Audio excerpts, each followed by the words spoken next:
afternoon guys, F4H Rosso here with today's video, and we're going to go straight into it. It is the GTSRL finale at Dragon Trail, and as you can see, we've started in third position, which doesn't last for long. The launch of the Porsche accelerates us past the front two, and we're in a dogfight down into the first corner, 4 wide at Dragon Trail. Just isn't going to work, so we'll see how this one plays out, and we've managed to position the car perfectly to take the lead and make a break at the front.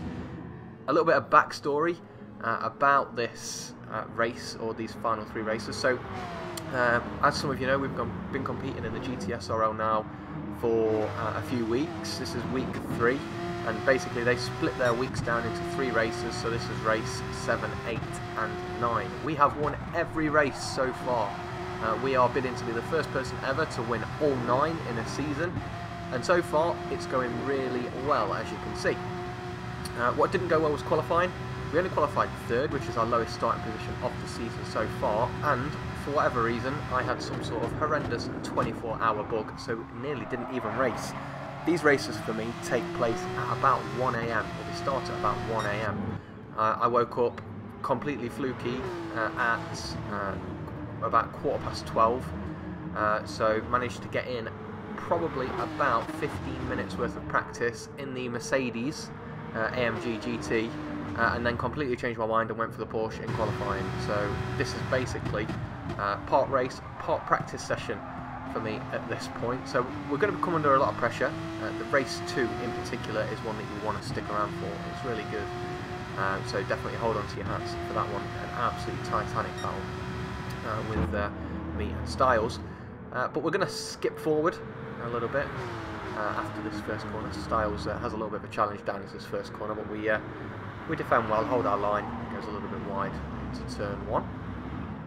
But yeah, relatively straightforward race 1, so we're not going to draw it out too much. We basically got ourselves a decent 6-second lead, and we just basically at this point just have to bring it home. And in these kind of situations, I kind of trust myself to do the right thing. But as you'll see, coming up to this right-hander just up here, it's not as straightforward as it seems. So even the guys at the GTSRL don't know just how close I came to winning this race, but that was probably about 2 millimeters away from absolute destruction into that wall directly ahead of us. So extremely close to throwing race 1 away in one corner just there. OTK on the outside here just fancies a decent view of the race. Not entirely sure about that parking position. That scared me a little bit coming out of that corner as well, because usually I use a bit of that runoff on that right hand side just to maximise my speed, but had to shave a little bit off. But yeah, coming into the final sector, could never really get comfortable with this car. As you can see, I've got traction control on sector 2 and counter steer assistance, and neither of those things you even need in the Porsche. I was just driving so badly this night that I just needed that crutch just to get me through the evening. And as you'll see a bit later on, it wasn't a particularly straightforward evening off the track either, but we'll leave that one for after race 2. But coming into the final corner, as I say, about a 6-second lead, 6.5 second lead. So we've done alright in this first race. Managed to keep a cool head, fought our way from 3rd on the grid to take the race 1 victory. So let's see how we get on in race 2. So here we are on the grid for race 2 in our finishing position from race 1. We've got Styles alongside us, and he's getting pretty good launches in that Porsche. We're going to be looking to our right hand side, and there he is, appearing right on cue. So we've got a big battle on our hands going down into turn 1 again, holding onto that inside line, trying to make sure that Styles has to go around the long way. But he's hung it in there, and he's got the inside for turn 2. So it's a drag race now down to turn 3, and by the looks of things, luckily we've just managed to sneak ahead. So retained our first position, but believe you me, that is not the end of the fight. This is probably the best race I've had on GT Sport so far. If you don't believe me, honestly, just watch the next 10 minutes of racing. Extremely close into the sweepers. Styles sticking his nose up the inside just there, trying to destabilise me, making me think twice about my turning point. But we kept strong, kept our foot in it, and showed him that we wouldn't be intimidated as we head down into the tight right-hand hairpin. As I said, in race 1, was finding this particular sector really difficult for whatever reason on this evening. Dragon Trail's a track that I really love. I think it's absolutely unbelievable. But for whatever reason, ever since the game first came out, or probably about 2 weeks after the first game came out, I just can't drive it. I don't know why. It's probably my weakest track on the game right now. Hence some extremely close races being thrown up. As I said, Styles not giving up from behind us. He's got a great toe, and rear view you'll see in that Corvette with some absolutely insane grunt down the straights. Pulls along to the left to grab a bit of my slipstream, so some pretty clever driving, and luckily it looks like Rearview is going to have a bit of a go at Styles, which kind of lets us off the hook a little bit. So Styles looking backwards rather than forwards, but he's managed to get a good run out of turn 2 as Rearview has a bit of a tank slapper moment. So again on the defensive, and Styles going to take an opportunistic move up the inside, but it leaves him vulnerable for the cutback, so we're going to take full advantage of that. Position the car really nicely there. Notice that Styles wouldn't be able to turn in as he normally would like, and just set the car up for the cutback, and we're back up into first position. Styles again very close behind us in that slipstream, which is seeming to have a very strong effect on Dragon Trail. Very difficult to break that toe, and you'll see, well, I'd say you see the timing in the replays doesn't work. It's my own fault really. I completely forgot to stream the races live, so the live timing isn't working. But basically the gap in the race, you just have to take my word for it, never went above a second. So whenever it looks like I'm comfortable, I'm not. As you can see, right on cue as we go through the chicane with again a massive moment. It seems like all of us are having our fair share of these oversteer tank slappers to have to save. Styles looking around the inside, but realistically not a move that's going to happen there, and it's left him vulnerable to Rearview. Back on board with a bit of chase cam action, which is kind of a blessing. So a lot of you have been asking for chase cam, so because I didn't record it live, it means that we can record the replays back. Styles is on our inside, but we're going to get a bit of a love tap from behind from Rearview, which has saved our skin again really. So that's 2 laps in a row now where we haven't had to defend as hard as we probably would have into turn 1 for a couple of different reasons. Rearview all over the back of Styles, which again is letting us off the hook a little bit, and it's turned into a 4-way battle now. A bit of a Rosso train forming, and Beast is going to sling it up the inside of the Corvette with the opportunistic move that Styles tried the lap before, but he's going to make it stick. That Dayglow pink M6, if you've watched the GT SRL races before, you'll know that that is a staple of Beast's liveries. Dayglow pink and yellow, intimidating on track. You will not miss him. But again, the order in this top 4 switching around as we all dice for position. Beast having a look up at the inside of Styles, who in turn is having a look up the inside of me. Rearview in close attendance just behind, not letting us out of his sight as we head through this tricky harbour section. Easy to forget that Dragon Trail is basically a seaside track. It's right next to the marina here on the left hand side, but you're that focused as you're going through that chicane section. You never stop to take in the landscape. You completely forget that you're right next to the water as we head into the final corner, and we've got a little bit of breathing space, probably the most that we've had of all the laps so far. So we've got our head down, just trying to break Styles' resolve, break his spirit, and see if we can move forward and extend the gap out. But he's staying close by, and he seems to be a lot better on the brakes than us into that first corner. He seems to be able to really pitch the car in. It seems to kind of, the brakes help him turn in, whereas I'm waiting to turn in after I finish braking, which is definitely different characteristics of the car, as you can see obviously from the start, as we make a mistake into the right-hander, but not as much of a mistake as Beast in the background, who after a load of hard work has unfortunately chucked it away, going through that right-hander. And we're in defence mode at this point. We've gone wide through the right. Luckily we've survived it, obviously unlike Beast, but we're in a bit of trouble coming over the brow of this hill, and as you'll see as we switch over seamlessly with some top quality editing to the replay cameras, Styles having another look at us, and as we saw in race 1, really fine margins as to whether you sink or swim.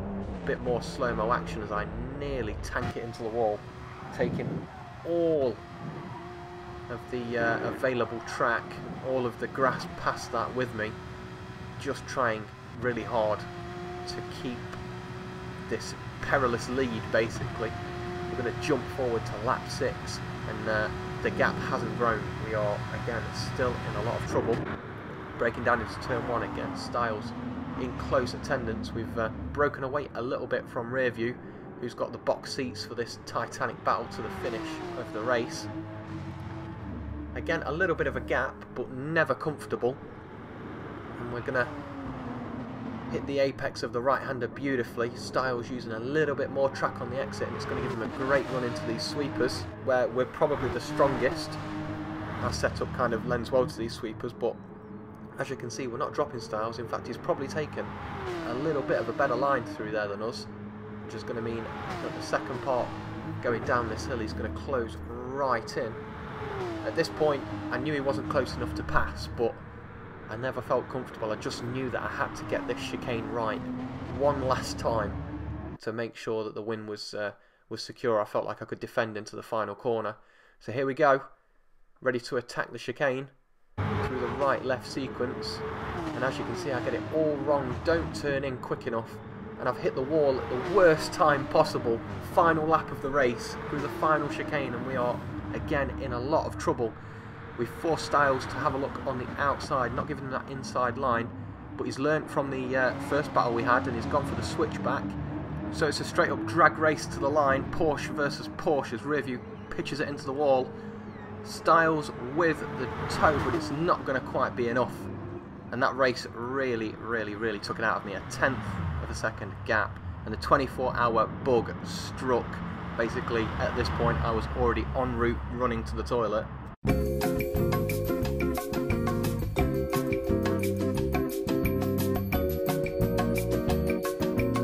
Race 3, after feeling completely reinvigorated by our tactical toilet chunder. If you don't know what that is, it's a very British term. Basically means I went to the toilet, I was sick.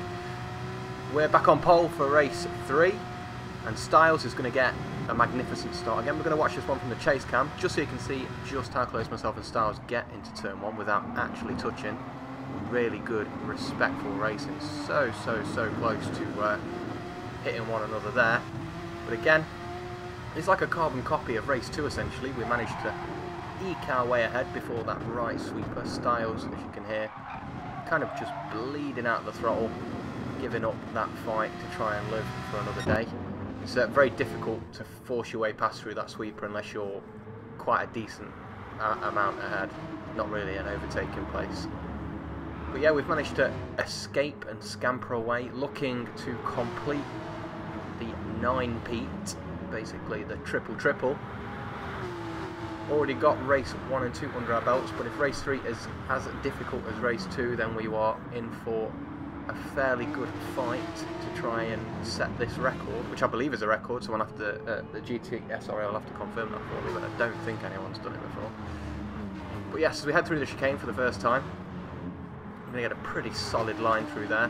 Styles just kisses the wall on the exit, and it's looking like a very similar kind of layout to race 2. We're ahead, but just Rearview pushing behind, setting up a move, as you can see, into the final corner, and Genesis just behind him. Those two are locked in quite a hard battle for second in the championship, actually, as it happens. You'll see that one goes right down to the wire. But back to our race, and we're heading down into the first corner for the second time. Beast as close as ever. We're just going to show him the outside, a little bit of a touch into turn 1, but nothing too major. As the 3 squabble behind us, all 3 extremely quick drivers, having that 3-way fight behind for the final podium position. As I said, it matters a lot, that one. It's going to decide who finishes the championship. In second, as we round the right-hander, head down towards the S's. We've got a little bit of breathing space, but not much. Just trying to settle into a rhythm.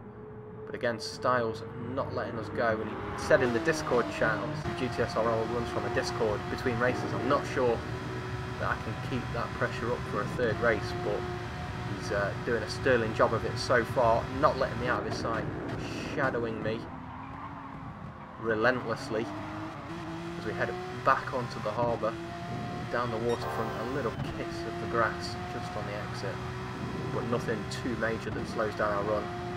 Using all of the road on the right hand side and then some, wagging the tail out of the chicane, just trying desperately to keep the car on the straight and narrow. One thing, a little just aside, as we watch the racing, you'll see with these Porsches they've got a little green light on the side, and I didn't realise, a really nice little detail. If you're leading, it's 1 green light; if you're in second, it's 2 green lights; and if you're in third, it's 3. Really cool little touches in the game. We're going to jump forward to the final lap. Styles has had a bit of an incident, has fallen down the pack to 6th, so we've got ourselves some breathing space. So basically at this point I think I had a 3 or 4 second lead, so I wasn't going to let the same kind of mistakes as the first race creep in where I had a good lead. Just taking it nice and easy as we head for the finish line to complete the 9 race wins in a row and take the title. Just wanted to use the last lap basically to thank everyone in the GTSRL for having me. Been an extremely welcoming community, extremely positive and friendly guys, all looking out for one another, to help one another, freely sharing tunes and things like that, which is really, really nice to see. And again, thanks to the people, the admins who run it, run the show. Dizzy, who does the streams. If you've not seen the streams, it's twitch.tv/DizzyFunk. They're on most nights. In fact, tonight is the European race, I believe, at about 9 o'clock. Definitely worth tuning in for that. And thank you to Dizzy for having me commentate a couple of times, which was a huge amount of fun. So everyone we've raced as well, been extremely fun. So thank you guys for being fast but also fair. It's been a pleasure, and I'm looking forward to season 2.1, which is in a week's time after a week's break. But as we head down into the final corner, we're going to take our first championship on GT Sport. So a bit of a milestone this. Really nice to get the first one under our belts, and hopefully a sign of things to come. So as we take a quick look at the final standings, you can see maximum points for us. 9 races, 9 wins, and a really hard fought second position there between Genesis and Rearview, which was decided on the last race, on the last lap. So well done to those pair for rounding out the top 3. And thank you guys ever so much for watching. Hopefully you enjoyed the video as much as I enjoyed editing it. It was an absolute mammoth one today. But as always, thank you for watching. Have a fantastic afternoon, and I will see you all soon.